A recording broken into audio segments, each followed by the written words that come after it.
हाय। तो अपनी इस पिछले वीडियो के हम पार्ट सेकंड को शुरू करते हैं।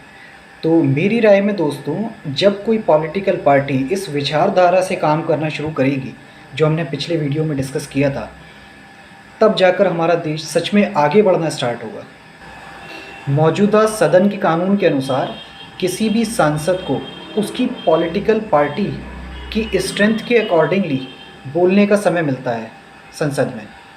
तो कौन सी राजनीतिक पार्टी अपने मैनिफेस्टो में ये लॉ लाने की बात करेगी कि विपक्ष के सांसदों को भी बराबर टाइम मिलेगा, जिससे लोकतंत्र मजबूत हो सके?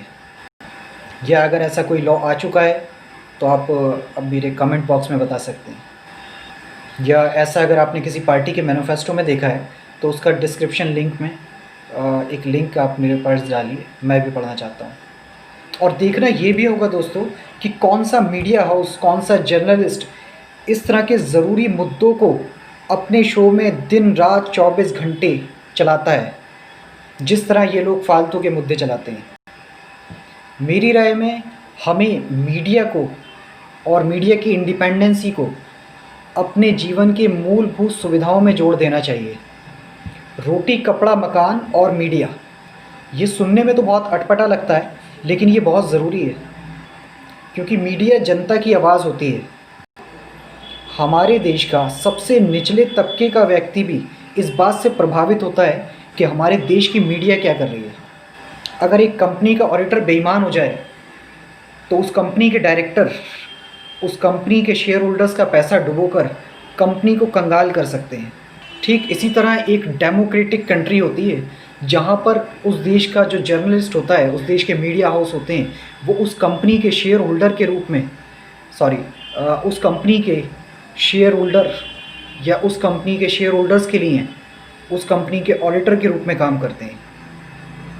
और अगर वो ऑडिटर ही बेईमान हो जाए तो सोचिए उस कंपनी के शेयर होल्डर्स का क्या होगा। जिसके हाथ में पावर होती है वो तो यही चाहेगा कि सब कुछ मेरे अनुकूल रहे, सब कुछ मेरे अकॉर्डिंग रहे, और किसी भी तरह किसी भी चीज़ को, किसी भी काम को करने में मेरी कोई रुकावट ना आए। लेकिन एक पत्रकार का काम होता है कि सच को जनता के बोनाफाइड इंटेंशन के साथ में जनता के सामने लेकर आए और जनता और विपक्ष की आवाज़ बनकर खड़ा हो, जिससे हमारा लोकतंत्र मजबूत हो सके।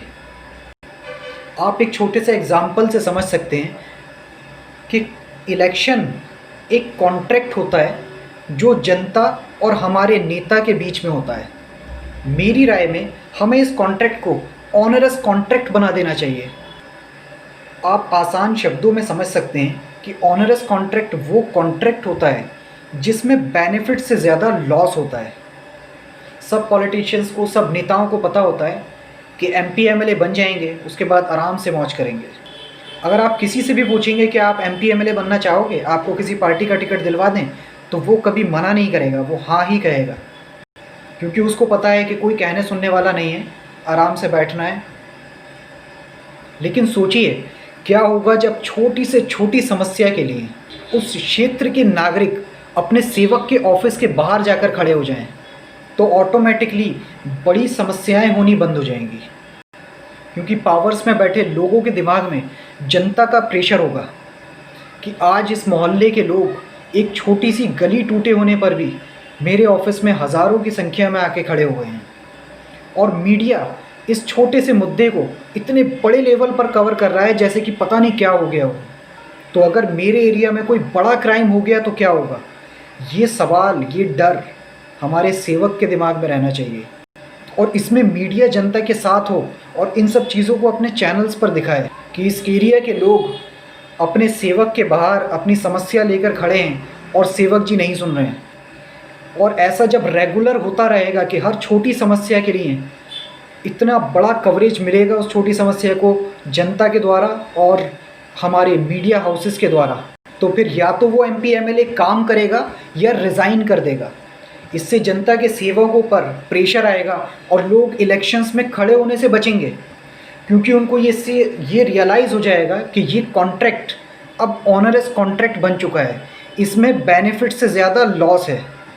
इससे सबसे बड़ा बेनिफिट ये होगा दोस्तों कि जो कैपेबल लोग हैं सिर्फ वही लोग इलेक्शंस में खड़े होंगे, क्योंकि ये सब चीज़ें देखकर उन्होंने अपना माइंड मेकअप कर लिया होगा कि हम सच में ही जनता की सेवा के लिए बैठे हैं और अगर अपना काम हम ठीक से नहीं करेंगे, जिसके लिए हम चुने गए हैं, तो जनता का बहुत प्रेशर आएगा। और मैं फिर कहना चाहूँगा दोस्तों, इसमें मीडिया का बहुत बड़ा रोल होगा। अगर मीडिया लोगों को नहीं दिखाएगा तो ये जंगल में मोर नाचने जैसा हो जाएगा। और मीडिया हमारी आवाज़ तब उठाएगी जब वो इंडिपेंडेंट होगी। मीडिया का इंडिपेंडेंट होना सबसे ज़्यादा ज़रूरी है, और वो इंडिपेंडेंट तब होगी जब वो हमारे ही पैसे से चलेगी। इसके लिए हमें उन न्यूज़ चैनल्स को प्रमोट करना चाहिए जो जनता की डोनेशंस से चलते हैं। ये एक छोटा सा एग्ज़ाम्पल हमने समझा कि किस तरह से हम अपनी आवाज़ उठा सकते हैं, लेकिन मुद्दा सिर्फ वही नहीं है जो हमने आज डिस्कस किया एज एन एग्ज़ाम्पल के तौर पे, स्ट्रीट का एग्ज़ाम्पल। मुद्दे और भी हो सकते हैं जो हम सबको पता हैं। मुद्दों से हम सब जानते हैं कि क्या क्या मुद्दे हमारे सामने हैं। उन सब मुद्दों के लिए हम आवाज़ इसी तरह उठाएं, इतनी ही एग्रेशन के साथ। आप भी अपना सजेशन मेरे कमेंट बॉक्स में दे सकते हैं कि और क्या रिफॉर्म्स हमें लेके आने चाहिए अपने सिस्टम में। और इसी के साथ हम इस वीडियो को ख़त्म करते हैं। धन्यवाद।